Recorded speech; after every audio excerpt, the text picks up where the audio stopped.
Good morning, dear student. Today I will discuss about Hindi important thing.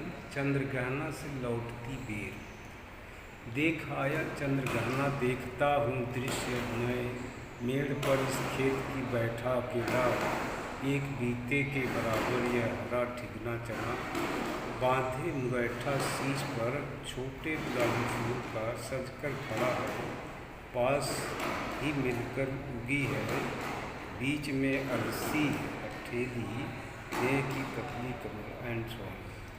ये कविता हाथ पीले कर लिए हैं ब्याह मंडप में पधारे। यहाँ तक बच्चों अवतरण यह है। प्रस्तुत कविता का अंश चंद्रग्रहण से लौटती बेर से लिया गया है। इसमें इसके कवि केदारनाथ अग्रवाल जी हैं, जिन्होंने प्राकृतिक सुंदरता का वर्णन बड़े मार्मिक तरीके से किया है। व्याख्या।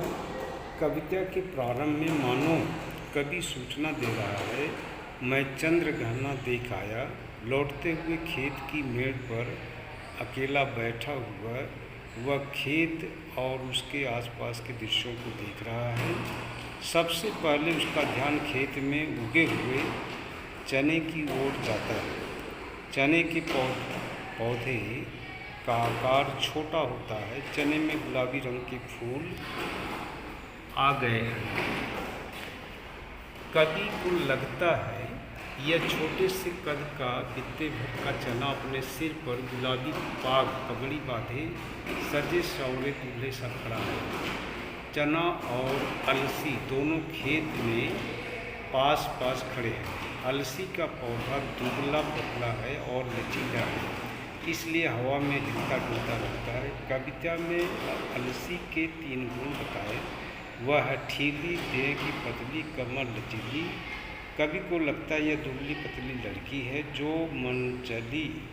मचलती है। यह दावा कर रही है, जो मुझे छू लेगा मैं उसे हृदय दूंगी तथा विवाह करूँगी। सरसों की तो बात न पूछो बच्चों, यह अब सयानी और समझदार हो गई है। सरसों को सयानी समझदार बोला गया है। यह भी युवती हो गई है, विवाह योग्य हो गई है। इस प्रकार चने का सजना, सरसों के हाथ पीले करना, इन सब में एक दूसरे की हो जाने की ललक है। यहाँ वनस्पति का मानवीकरण किया गया है, जिससे कविता सुंदर हो जाती है। बच्चों, ये प्रकृति की सुंदरता का वर्णन कवि ने